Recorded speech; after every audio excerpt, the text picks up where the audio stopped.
In this video, we'll review a video live stream solution using ASP.NET Core and SignalR. I've built up this example on my live streams on twitch.tv, link is in the description, and shout out to Grodov, who asked for a shout out on there. Nevertheless, whenever you're working with videos, especially live streaming videos, like that's a hard thing to do. The experience that you need and the skill ceiling for working with videos is very, very high. I am by no means an expert, so the solutions that you're going to see here, take it with a grain of salt. I have just cobbled them together to work. I am not an expert. I do not know best practices. These are not performant. And the overall takeaway from this video is actually going to be SignalR is not built for video streaming. Do not do this. Nevertheless, if you're interested, let's go ahead and dive in. I have my server running. We're going to go through the process of me arriving at a solution. So what do we want? What is video streaming and what are we trying to achieve? First of all, when you specify a video tag and then we specify an SRC attribute, which then means it performs a fetch, downloads the video and plays it. Okay, so why can we not do the fetch manually? So we have the video and then sort of push it into the video player. So that is kind of the first exercise that I tried to do, where I just want to push things into this video tag rather than the video tag working automatically. And that is what this fetch example is. I'm going to press the start button, and what the start button is going to do, use the fetch video buffer to essentially fetch a video 0, 1, and 2, and it's gonna go in a loop going from 0, 1, 2, and so on and so forth. The example after this is going to do the same thing, but this is what we fetch, and instead of doing a to JSON or a text, we are getting the array buffer, which is just going to be a bunch of bytes. So when we start, we define a media source. So media source, not to be confused with a media stream. Media stream is something that's used in WebRTC and is assigned to the video SRC object attribute rather than the SRC attribute, which is what's being done here. Nevertheless, we enter start, we define our media source, and then the source buffer is key to essentially shoving bytes into the video. We do the first fetch, we get the array buffer, we set up a hook to the source open, and then we set up an interval. So on interval, fetch a video and push things down into the source buffer. Excluding this periodic fetch and pushing bytes down into the source buffer, what happens is we set up a hook and then we create a URL from the media source object and assign it to the SRC. Once the video kind of realizes and initializes with the media source object that's created from this URL, this event will trigger. We then put a media source buffer into the media source. The key here is to assign a sequence mode to the source buffer. If you do not do this, you are not going to be able to essentially append bytes endlessly onto the source buffer. I assign it here because I want to also use the source buffer outside of its initial initialization. This event will get triggered once, but this fetch will get triggered many times. Let's take a look at what this looks like. We're going to go to fetch HTML and I'm going to press play. So here's the first video. You will see all the videos are 5-second increments, and every 4 seconds, which is the interval here, what's going to happen is we're going to fetch a video and essentially increase the length of the video and slowly append it, well, interval by interval. And in the network tab, you will be able to see the fetch of the video, and then, well, the logic that's in the code is going to append it. So this is the fetch example. And the thing that we take away from here is that, put aside what a video is, we get a bunch of bytes and we're able to push those bytes into the video and it plays. Perfect. Now, the point with SignalR is we still want to work with bytes, but what we're going to do is, instead of fetch for bytes, we're going to directly, well, just stream bytes from the server into the client, into one of the events where, we've hooked in with SignalR. And that's essentially what we did. So I have this file HTML here. In this example, again, we just have the video tag. We have the trigger where we trigger send. This is where I show the streaming hub, and we are just going to trigger the send function. This send function is going to loop 6 times. It's going to get a file on an index. Same principle. We're looping over these files. And then the byte array that I have here, you will see that I'm getting a byte array from the file. I'm just going to send it down to the client. I'm going to wait 4 seconds, and essentially on a 4-second interval, I'm gonna send the video down to the client. Coming back to the file HTML, this setup looks a little bit funkier, and there is a point about some JavaScript gymnastics that you need to do to achieve safe concurrency. And you will see me doing stuff like creating a promise, storing this promise somewhere here, and then the resolution of the promise will get stored. And then essentially there's going to be a point where the script will first run. We are going to attach the media source to the video. We are going to essentially initialize a source buffer, and then the source buffer is ready to be used. If we trigger send before the source buffer is ready to be used, then we're going to start receiving the videos in the video data hook, and the source buffer is not going to be ready. So we're going to be trying to shove bytes way too early. So this is the stuff that you are seeing here. Otherwise, the example code is pretty much the same as the previous one. Things are just happening in a different order. I still have my connection. I kind of output that I have connected. I am instantly hooking into the event. The only thing that's happening is I need to trigger send.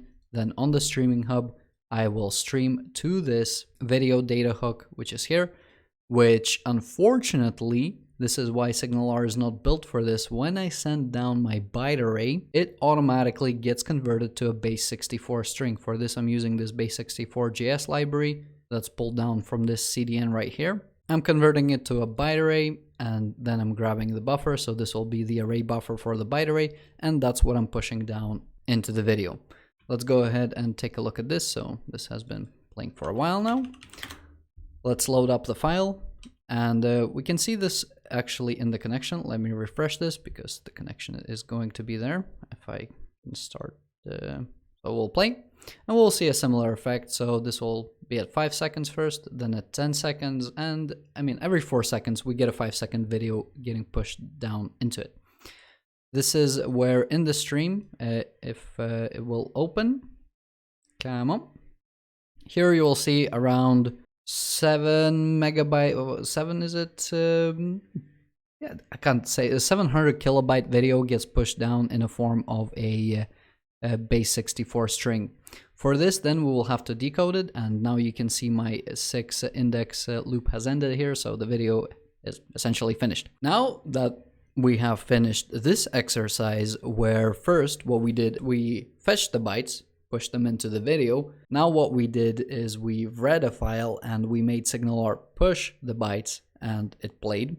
What we want to do now is have some kind of other external source somewhere else give us the bytes, and then we push them into the video. So we want SignalR to act as a mediator. This is the final demo. So we have a source of bytes here and a live receiver where the backend is the mediator. So let's go ahead. I accidentally closed the browser, so I'll need to reopen it. I'll need to open the live solution first, and I will briefly explain why, but basically I'm not smart enough to make it work as smooth as I want to, so this is why we have to do it in this order. On the right side, it's going to be the live version. On the left side is going to be the source where I'm going to be live streaming my webcam on the laptop. And the right side, what you have to do to run this demo, you have to press watch first, and then on here, we'll say source, we'll run, allow the webcam, that's going to start, and here we go. Okay. The left side is sending bytes to the backend, and the right side is receiving bytes and, well, playing them. Yeah? We won't be able to see the network, and basically the thing that I couldn't figure out or was too lazy to figure out is essentially a re-initialization of the stream. So let's say we are in the middle of this long sequence of byte arrays. How do we basically just jump into the middle and keep on playing the video? So that's the bit that I didn't figure out.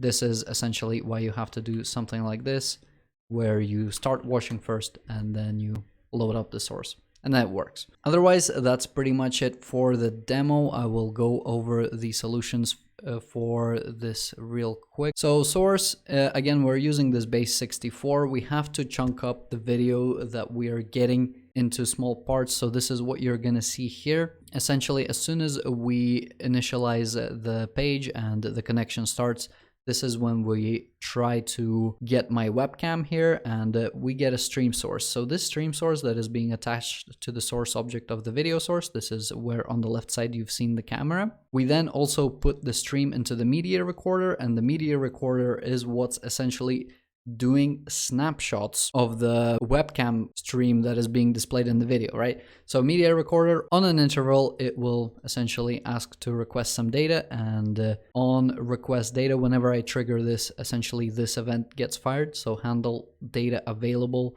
this function that I just lifted and just put some code. I just didn't bother to rename it. But here we'll have an event, whatever the segment of the video that we've captured, that is going to be our array buffer. I convert that to bytes and then to base 64 string.